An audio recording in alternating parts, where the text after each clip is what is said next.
Olá, boa tarde a todas, a todos. Sejam bem-vindas e bem-vindos aqui ao canal do YouTube EducaPE, mas a gente também está conectado com você através da TV Pernambuco. Que prazer! Eu sou a professora Maria Medeiros, secretária executiva de Educação Integral e Profissional de Pernambuco, e estou recebendo vocês, tanto pela TV Pernambuco quanto pelo canal EducaPE, para juntos vivenciarmos a 9ª Mostra de Inovações Pedagógicas. Isso mesmo, um evento que faz parte do calendário oficial da Secretaria Executiva de Educação Integral e Profissional aqui do estado de Pernambuco. A intenção é dar visibilidade às produções que brotam aí nas nossas escolas, com a participação de educadores e educandos, e é por isso que a gente está começando hoje, mas vamos ficar juntos 2 semanas, conectados, ligados, para poder curtir tudo de bom que foi produzido aí em cada uma das nossas escolas espalhadas do Cais ao Sertão, porque tem muito trabalho legal, muito trabalho bacana. E por isso, eu quero dizer para vocês que vale a pena a gente compartilhar o link dessa transmissão. Então, se você ainda não fez isso, faça agora. Coloca aí nos grupos de WhatsApp, traz mais gente aqui para o nosso canal EducaPE. Se você não é inscrito, se inscreva, deixe o seu like, porque o YouTube entende que esse conteúdo é relevante e, portanto, vai recomendá-lo para mais pessoas.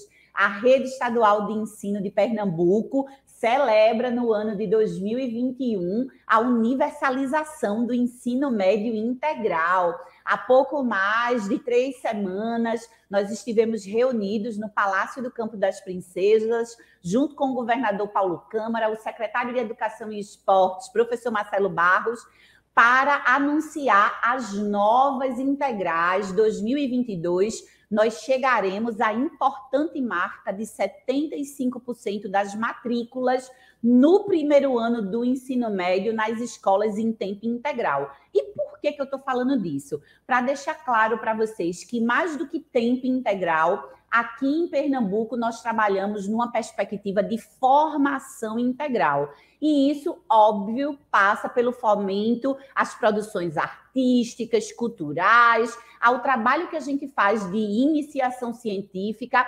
E aí eu reforço aqui o entendimento de que a 9ª Mostra de Inovações Pedagógicas é esse evento esperado, aguardado e que tem a cara da educação integral de Pernambuco. Eu vou ficar com vocês aqui, conduzindo as apresentações, mas quero chamar para dividir tela comigo Mariângela Jansen, nossa superintendente pedagógica, que vai nos ajudar a dar um passeio nessa história, né, Mari? Uma história que começa lá em 2008, e aí eu estou falando da política pública de educação integral, né, com a Lei Complementar 125.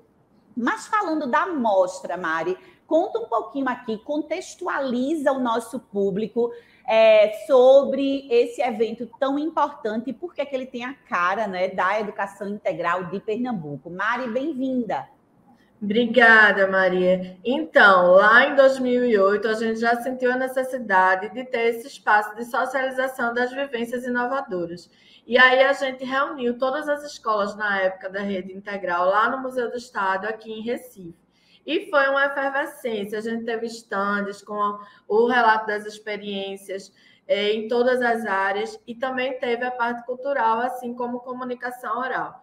Foi um marco muito determinante naquele momento, e a gente seguiu executando logo depois em Caruaru. Depois a gente voltou para cá, para o espaço da própria secretaria aqui na Várzea, e aí a gente já com um número bem maior de escolas e também seguindo as mesmas apresentações que a gente teve desde o início, com apresentações de estandes dos projetos das áreas de linguagem, ciências da natureza, matemática e humanas, assim como as apresentações culturais e também no formato da comunicação oral.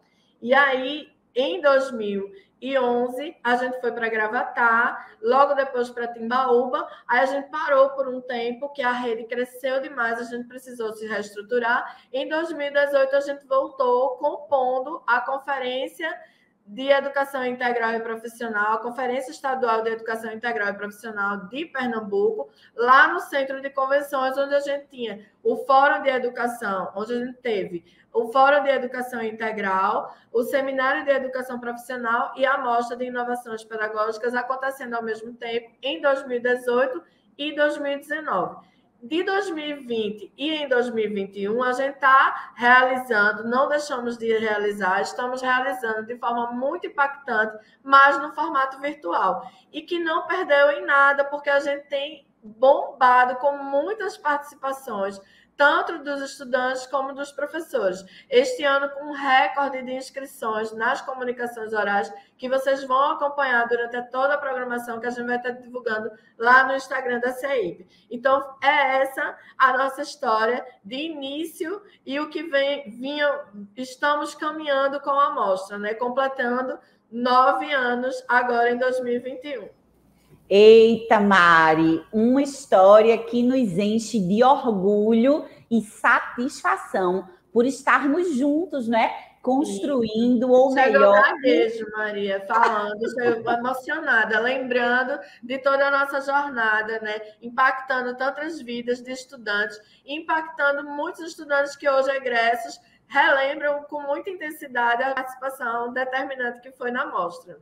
É verdade, é porque a gente está falando de educação integral e a educação integral tem essa dimensão da afetividade que faz a gente dar aquele nozinho na garganta e embrulhar até a fala quando a gente lembra de tudo que a gente viveu e principalmente do quanto essa política pública tem impactado positivamente a vida dos nossos estudantes. E aí, Mari, você fez um resgate muito legal, mas eu quero apenas aqui, a título de reforço, dizer que desde o ano de 2018, quando a gente comemorou os 10 anos da política pública de educação integral, que a gente uniu 3 grandes eventos, né, aqui da nossa Secretaria Executiva, o Fórum de Educação Integral, o Seminário de Educação Profissional e a Mostra, nesse grande evento que a gente intitulou de Conferência Estadual de Educação Integral e Profissional. Acho que foi um passo de maturidade, não foi, Mari, que a gente deu? Tudo acontecendo no mesmo espaço,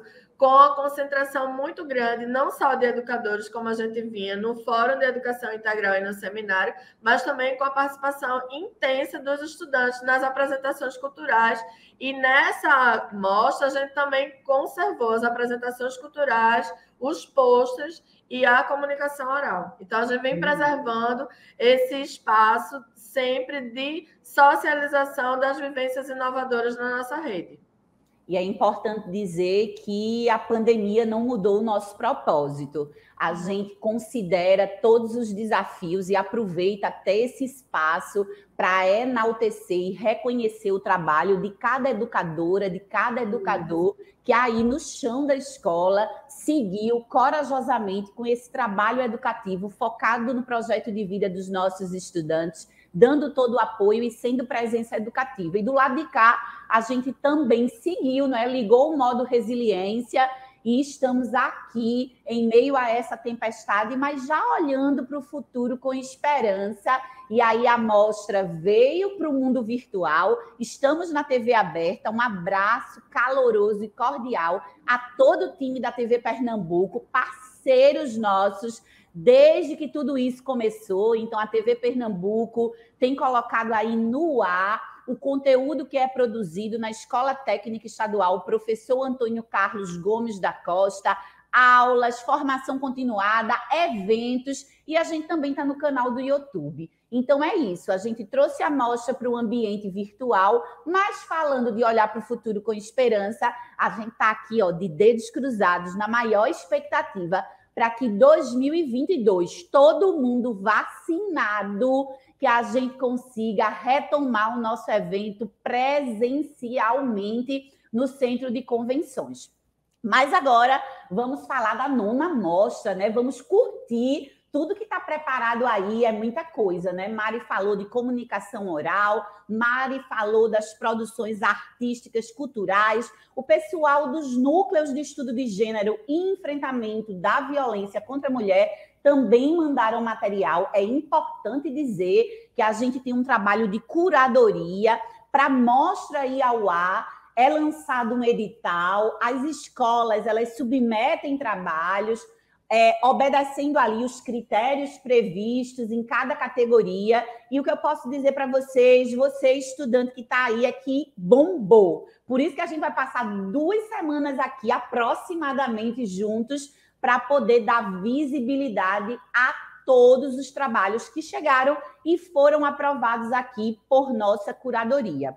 Eu quero dizer que na mostra desse ano nós temos o patrono da educação do Brasil e o patrono da educação de Pernambuco. Aí vocês vão me permitir me levantar um pouquinho para vocês verem que lindeza. Olha a nossa camisa.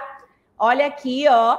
A 9ª Mostra de Inovações Pedagógicas presta uma homenagem muito justa a Paulo Freire. Isso mesmo, centenário, né? De Paulo Freire. Vê que coisa legal terminar o ano com uma mostra que, como eu disse, multiplica as boas práticas na nossa rede e que traz aí para professores, estudantes, equipe gestora, a oportunidade de apreciar na tela da TV, no canal do YouTube, tudo que acontece aí na ponta, né? Então, a gente está muito feliz, a equipe toda aqui da Secretaria Executiva de Educação Integral e Profissional. Deixa eu dizer aqui uma coisa para vocês. Vejam só, a gente recebeu mais de 170 inscrições na modalidade comunicação oral. Ou seja, nossas educadoras e nossos educadores estão aí, ó, valorizando,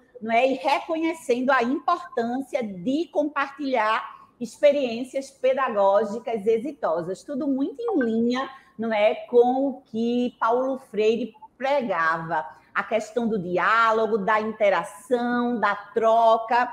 E aí a gente sabe que a mostra passada foi incrível, foi maravilhosa, mas a desse ano promete fortes emoções também. Se segura aí. Cadê? Compartilhou o link, o chat, diz de onde você está falando. A gente está acompanhando toda essa movimentação em tempo real. Coloca aqui o seu nome, o nome da sua escola. Tem torcida aí para o pessoal que está acompanhando a programação. Tudo, como disse Mariângela Jansen, está lá disponível no nosso Instagram, CIPE, @CIPPE. É isso mesmo, produção? Sim, @CIPPE. Segue a gente no Instagram e acompanha a programação, porque aí você pode se ver na telinha da TV Pernambuco ou aqui no canal do YouTube. Para começar, tem uma turma boa reunida lá na EREM Jarina Maia e a gente vai abrir os trabalhos da tarde de hoje com uma produção hollywoodiana. É isso aí. Vamos curtir juntos?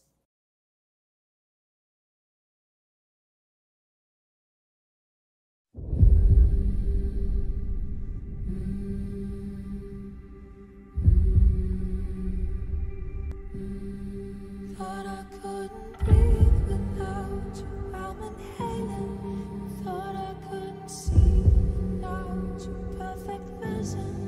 Thought I couldn't last without you, but I'm lasting.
Minha gente, que apresentação foi essa, hein? Impactada até agora com o que a gente acabou de assistir. Deixa aqui os comentários no link dessa transmissão. Um beijo especial para todo o time da EREM Jarina Maia e todos os estudantes que se envolveram com essa belíssima apresentação, de arrepiar, não é? Eu vou agora chamar novamente Mariângela Jansen, superintendente pedagógica da Educação Integral e Profissional, para dividir a telinha comigo. Mari, é o seguinte, o pessoal está perguntando aqui no chat quais são as categorias, né? O pessoal está querendo entender melhor a organização da 9ª Mostra de Inovações Pedagógicas, e ninguém melhor do que você, que lidera esse trabalho aqui na CEIP, para falar um pouquinho dessas categorias e de tudo que a gente vai ter aí nos próximos dias. Então, a gente vai ter muitos lançamentos durante essa mostra, a 9ª Mostra de Inovações Pedagógicas. O primeiro que eu queria chamar vocês, convidar para vocês participarem, usufruírem, é a nossa galeria de artes visuais. Então, lá na galeria, a gente tem uma quantidade muito grande de desenhos, de pinturas e colagens que foram feitas por meninos e meninas que estão nas escolas de referência e técnicas. E lá nessa galeria, a gente tem 3 salas. Então, uma sala é a sala Paulo Freire, a gente tem a sala Ariano Suassuna e tem a sala Clarice Lispector. Essas salas estão extremamente cheias de muitas produções em artes visuais desses estudantes que enviaram as suas inscrições. Então, não deixem de ir lá, visitar essa galeria, conhecer essas produções e ver quais foram as escolas que estão participando, né? Que enviaram os trabalhos para fazer parte dessa galeria de artes visuais, que é uma galeria que diz muito sobre a produção em artes visuais da nossa rede. E outro lançamento que a gente gostaria de colocar aqui é sobre o e-book, que traz um registro histórico sobre a nossa rede de escolas de referência e técnicas. Então, lá em 2018, quando a gente completou 10 anos, a gente pediu para que cada escola que até o momento compunha essa rede integral, que nos enviassem 2 experiências, 2 vivências exitosas da sua escola no passar dos anos. E aí, esse momento ficou registrado e de lá para cá, a gente solicitou para as escolas que compõem a rede integral até 2021 que cada uma delas também enviassem 2 vivências exitosas, e a gente está com esse material todo coletado das escolas de referência e técnicas até 2021 e a gente vai fazer essa publicação, tá? É um registro extremamente impactante e histórico da nossa rede integral. Outro lançamento, que é um lançamento que está assim, nos deixando bastante felizes com o poder, né, que ele vai trazer de registro também histórico e marcante de representatividade para a nossa rede, e que Naldo vai vir aqui comigo dividir tela para apresentar, porque foi ideia dele, ele que vem aí resgatando essas trajetórias, e a gente buscou publicar um catálogo que fosse muito bonito visualmente e que, ao mesmo tempo, trouxesse essas trajetórias de uma forma com muita qualidade. Então, fala um pouco para a gente, Naldo, tudo que tu pensou e o que é que significa esse catálogo para a nossa rede, que a gente vai estar publicando agora nesta mostra de inovações pedagógicas. Olá, esse catálogo foi pensado com muito carinho, né, através da CEIP Suped, e o catálogo ele traz a trajetória dessas mulheres, dessas professoras negras das escolas de referência e técnica do estado de Pernambuco, né? São falas potentes, são falas poderosas, né? Onde a mulher negra muitas vezes não ocupa posição de destaque, de poder, e nesse catálogo ela vai trazer suas dores, suas falas, suas potências, todo o seu processo de vivência até chegar no espaço de poder, sim, porque a escola é um espaço de poder. E o catálogo foi pensado com muito carinho para essas mulheres, como reparação, né, ao povo negro, como reparação dessas mulheres que tiveram tantas dificuldades até se formarem, até chegar no espaço da escola de pertencimento e serem professoras de escola pública. Então, a gente pensou com muito carinho e espero que vocês gostem das falas potentes e o que essas mulheres têm a nos dizer. Muito obrigado e gratidão. Valeu, Mari, Naldo, muito obrigada. Eu vou retomar aqui rapidamente, porque são tantas notícias, não é? Então, só para todo mundo entender, colocar todo mundo na mesma página. Você que está aí assistindo a gente pela TV Pernambuco ou acompanhando a transmissão da 9ª Mostra de Inovações Pedagógicas no canal do YouTube EducaPE, entendeu certinho mesmo. Mari falou de um lançamento de um e-book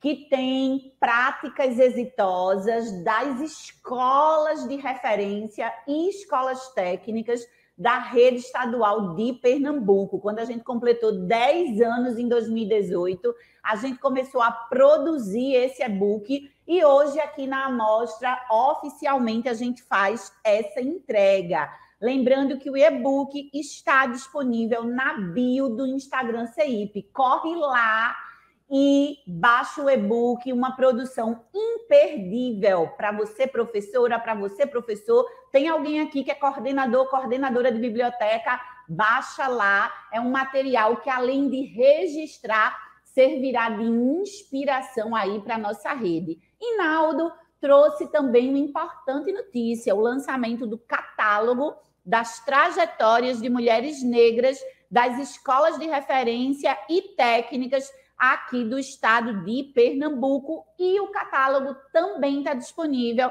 na bio do Instagram CEIP. Muito legal, não percam essas produções. Parabéns ao time da SUPEB pelo esforço aí em levantar as informações, consolidar. Esse trabalho é feito a muitas mãos, pessoas que corrigem, que juntam, que diagramam, enfim, gratidão a todas e todos vocês. Mandar um beijo especial para a nossa gerente-geral de Educação Integral, Maria Ângela, o nosso gerente-geral de Educação Profissional, George Bento, todo o time aí que faz parte das duas gerências e que trabalham cotidianamente com as escolas de referência e escolas técnicas. Vamos deixar de conversa e vamos começar a curtir no dia de hoje algumas produções, lembrando a todas e todos que todo dia a gente vai publicar lá, ou melhor, a gente vai publicar com uma regularidade semanal, a gente vai ver aqui a programação do dia, para você não ficar perdido, inclusive montar torcida,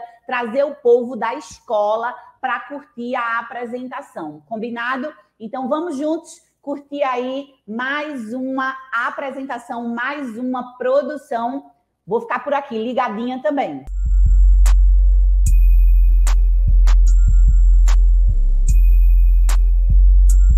Olá, eu sou Marcela Versosa, da Superintendência Pedagógica, e hoje iniciaremos a 9ª Mostra de Inovações Pedagógicas com os trabalhos da categoria Comunicação Oral de Ciências Humanas. Para iniciarmos, eu convido a professora Luciana Xavier, da EREM Santos Dumont, que nos contará um pouco do projeto que desenvolveu sobre a Semana da Educação Patrimonial. Seja bem-vinda, professora. Obrigada, Marcela. Olá a todos. Eu estou aqui muito orgulhosa de estar apresentando para vocês o trabalho da educação patrimonial feita na EREM Santos Dumont no ano de 2021, em parceria com o PIBID, o Programa de Bolsas de Incentivo à Docência, né, da Universidade Federal de Pernambuco. Então, os nossos estagiários, e aqui eu quero já de cara agradecer a eles, né, toda essa parceria com a EREM Santos Dumont, e como as semanas de educação patrimonial foram fundamentais neste ano de 2021. Pode passar, Ricardo. Então, assim, nós tivemos a Semana de Educação Patrimonial, ela surgiu desse projeto com o PIBID História, certo? E da Federal, e nós tínhamos a intenção de estudar locais em Boa Viagem que fossem emblemáticos, né? Que tivessem uma história ao redor da nossa herência Santos Dumont. Então, nós tivemos como objetivo geral analisar as transformações sociais, econômicas, políticas e culturais que envolvem os objetos de estudo desse trabalho, identificando-se através da educação patrimonial. Especificamente, entender como foi o processo de ocupação desse espaço, né, do bairro de Boa Viagem, a sua finalidade, os objetivos e os impactos sociais e culturais que essas construções analisadas tiveram na elaboração do bairro de Boa Viagem e seu entorno.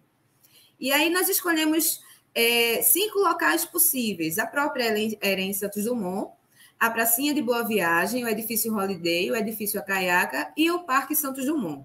Tivemos como público-alvo os estudantes dos segundos anos da herência Santos Dumont, porque, como o projeto são 18 meses, então eu precisava de um público que ficasse passando de um ano para outro. Então, a gente escolheu pessoal dos segundos anos, em parceria com os estagiários de graduação de História da UFPE. Pode passar.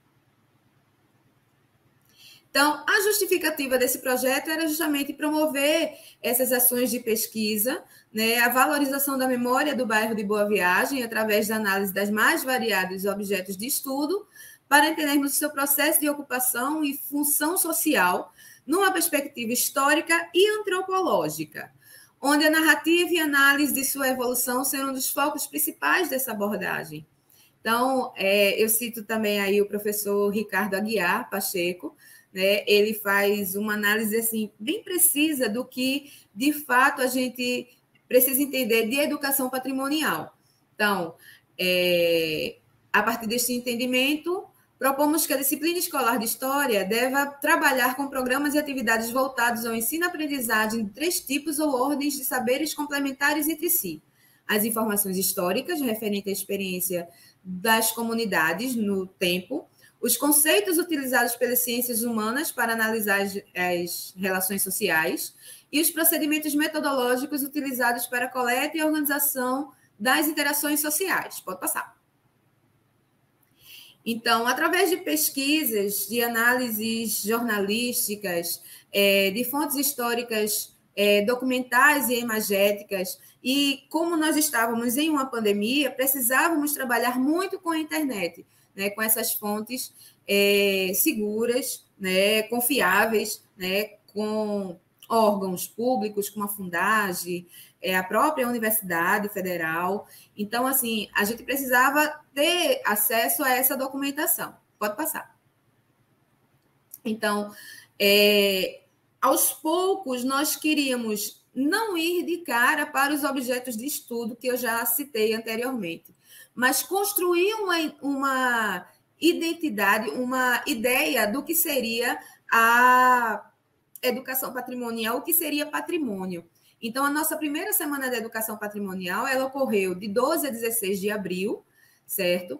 E aí nós tivemos o Forte do Brum, a Ponte da Imperatriz, o Museu do Estado, o Sítio Histórico de Olinda e o Mercado de São José como alvos para estudo, para a gente entender o que seria patrimônio. Pode passar.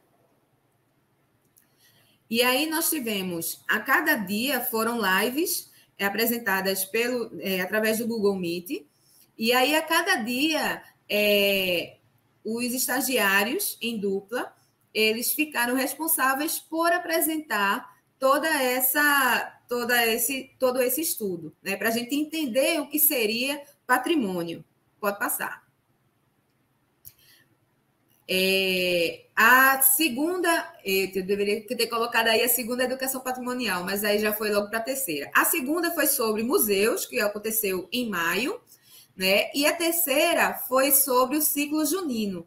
E aí eu precisava colocar alguma coisa que tivesse a ver com esses objetos de estudo. Então, para vocês terem ideia, a gente utilizou o estudo do bolo Souza Leão, né?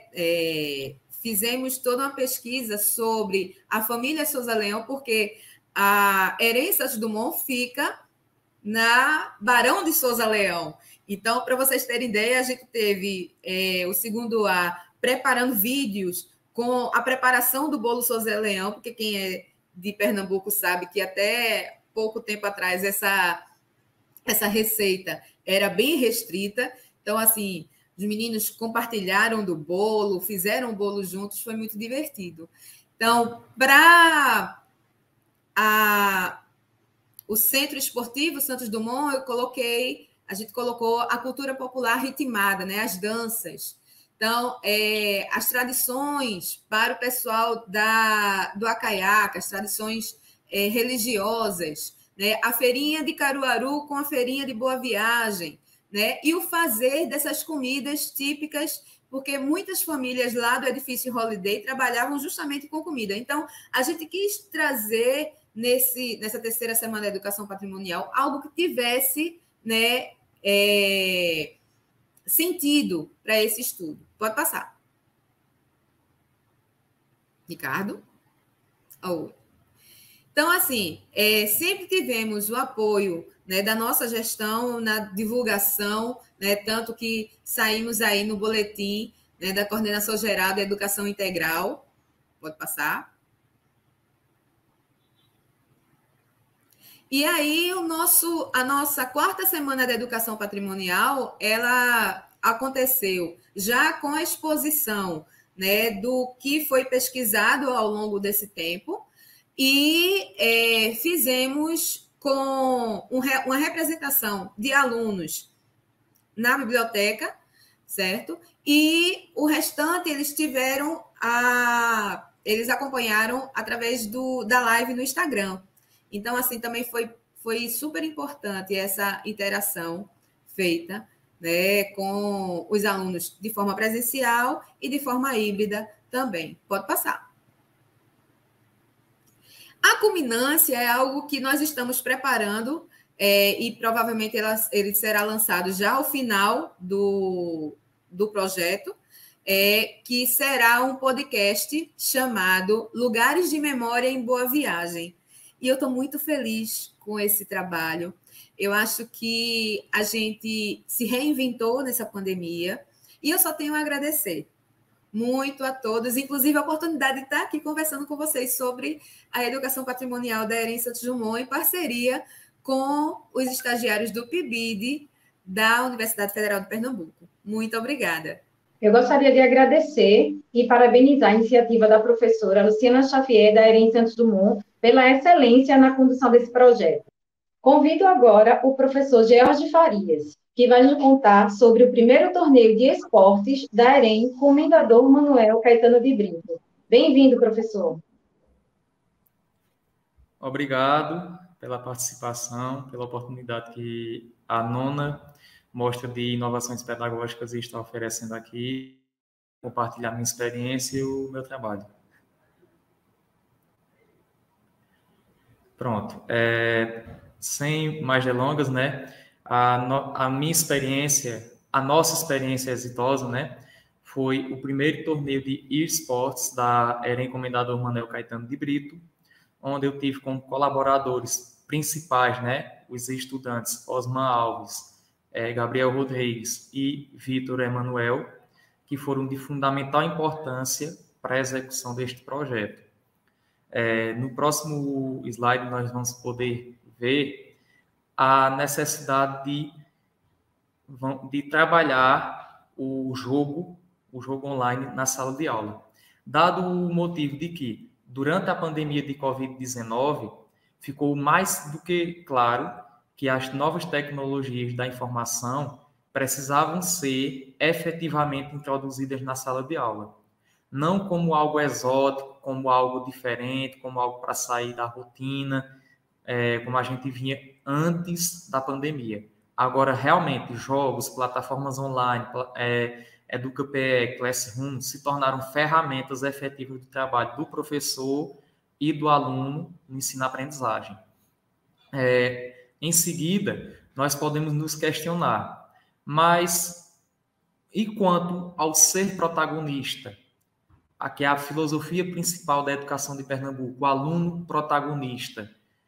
Como nós podemos inovar, como a tecnologia pode fazer parte desse dia a dia. Para Ramos, uma das características mais peculiares que os jogos eletrônicos permitem ao jogador é a experimentação de experiências diferentes. Por exemplo, em uma partida o jogador assume o manto do mocinho, em outra enxerga a perspectiva do vilão. Então isso é muito importante, porque geralmente a sociedade associa o jovem, quando está nos jogos online, sejam de FPS, terceira pessoa, RPG ou demais modalidades, como um vício, como uma perca de tempo, como o jovem que não pode, que poderia estar fazendo outra coisa. Só que hoje eles têm exemplos de pessoas que estão aí como influenciadores digitais na área dos games e ganham o seu sustento a partir disso, ganham espaço de voz, espaço de fala na sociedade, sendo gamers, né? E isso serve de inspiração para muitos. Então, não adianta mais o aluno ficar em pé de guerra com o professor por motivo de jogos. O professor agora tem que trazer aquele universo do game que tanto chama a atenção para a sala de aula. E foi isso que eu tentei fazer, né? Porque se eu falo de tática de guerra dentro de história, dentro da Segunda Guerra Mundial, de acontecimentos históricos da Revolução Francesa, nós temos jogos que trazem esse ambiente para o cotidiano do aluno e que ele pode compreender, pode assimilar isso com muito mais facilidade, com muito mais senso crítico do que apenas vendo filmes ou num debate ou numa leitura. Então, é unir o útil ao agradável. Em seguida, nós vamos poder discutir isso porque, segundo Costa, 2006, para completar, não podemos ignorar o oceano de informações que estão disponíveis e transbordam por essa mesma rede, atingindo espaços infinitos.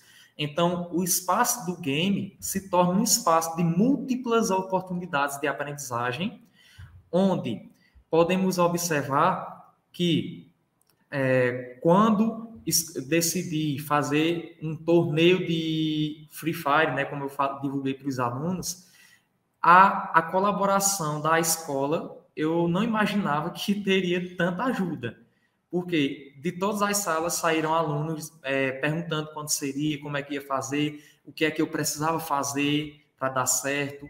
Então, eu praticamente só dei a ideia. Quem executou o trabalho, quem executou as ações foram os alunos.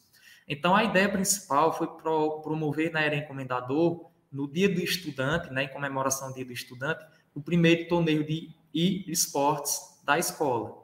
Porque o que são os e-esportes? São os esportes, né, a modalidade esportiva, agora no mundo dos games. Ou seja, o joguinho Free Fire, o CSGO, o COD, o Battlefield, não são apenas entretenimento, mas são meio de vida, são competições, tem campeonatos que rolam aí milhões de dólares, de reais em premiações.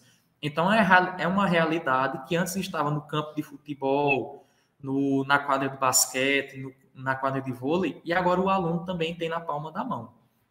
Em seguida, nós vamos poder ver aí o público-alvo, no qual essa ação foi direcionada para alunos do primeiro, segundo e terceiro ano, onde as equipes foram mistas, né? O aluno do primeiro, segundo e terceiro ano poderia participar independentemente de turma.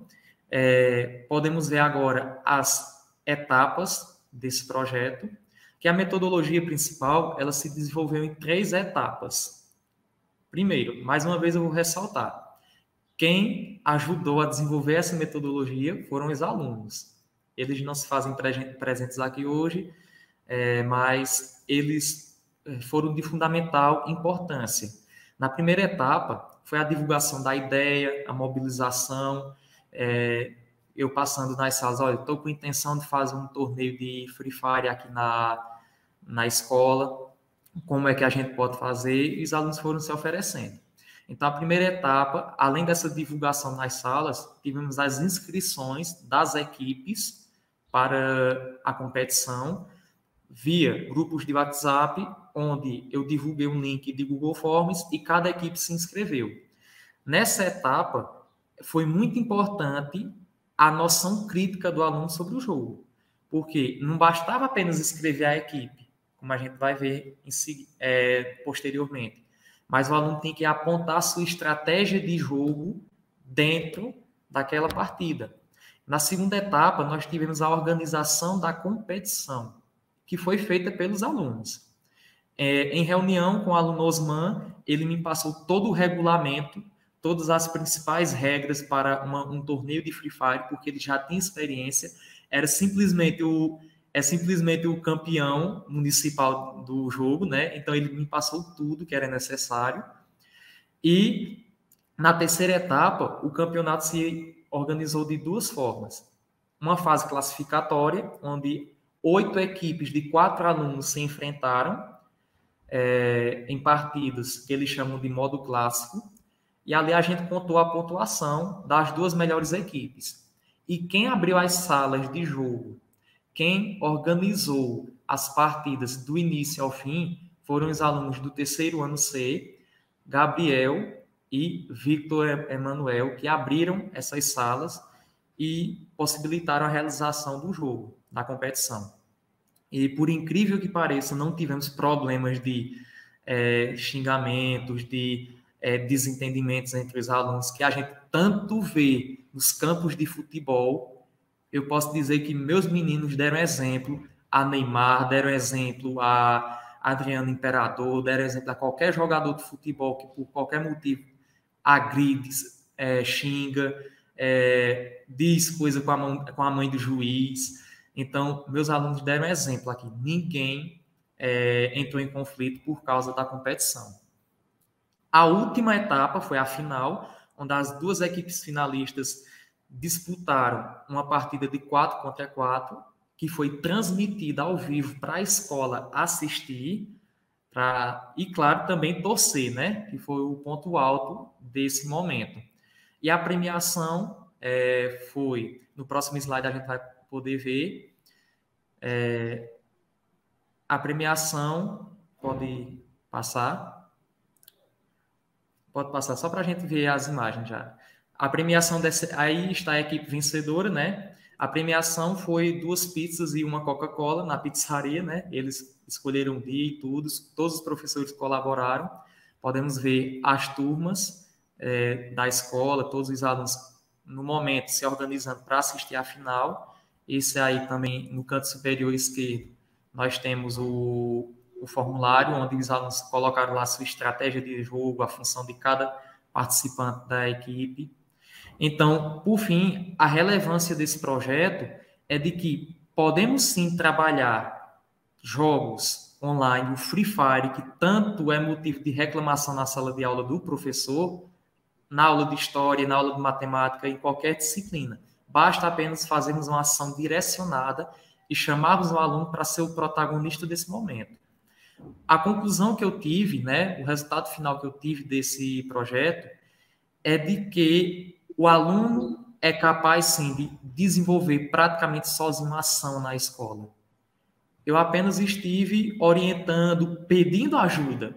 Eles foram os responsáveis pelo resultado dessa ação. Então, eu quero agradecer, no próximo slide nós vamos ter as referências, e eu quero agradecer o espaço, a colaboração da equipe da 9ª Mostra de Inovações Pedagógicas, por estarmos compartilhando essa experiência, e fico muito grato pela atenção de vocês. Obrigado.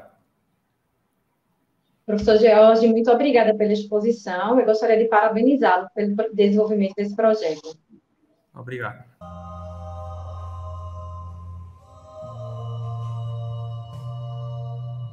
Existe muita coisa que não te disseram na escola.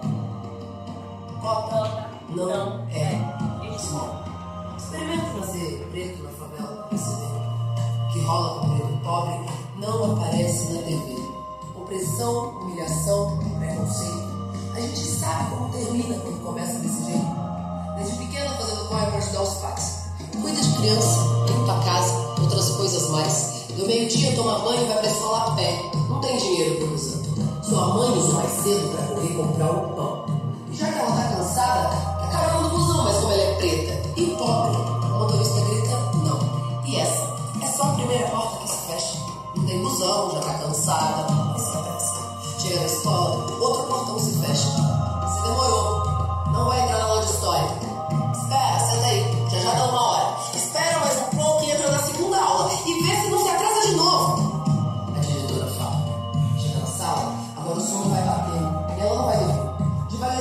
aprendendo que se a passagem é 3,80 e você tem 3 na mão, ela interrompe a professora e diz, então não vai ter. Bom, e os amigos que riem dela todo dia, riem mais e almiram mais o que você faria. Ela cansou da humilhação e não quer mais escola. No Natal, ela chorou porque não ganhou uma bola. O tempo foi passando, ela foi crescendo. Agora ela não olha preta nos papos, fedorento, carinho, o cabelo para se sentir aceita. Mas não adianta nada. Todo mundo a rejeita. Agora ela cresceu, foi muito estudar, teve da escola, apostila, ainda tem vestibular, é outra série. Seca, nem USP. Vai pagar a faculdade, porque preto e pobre vai para a USP. Foi o que disse a professora que ensinava lá na escola. Que todos são iguais e que cota é esmola. Cansada de esmolas e sem o dia da faculdade, ela ainda acorda cedo e limpa 3 apartamentos no centro da cidade. Esperando nascer preto, pobre na comunidade. Você vai ver como são diferentes as oportunidades.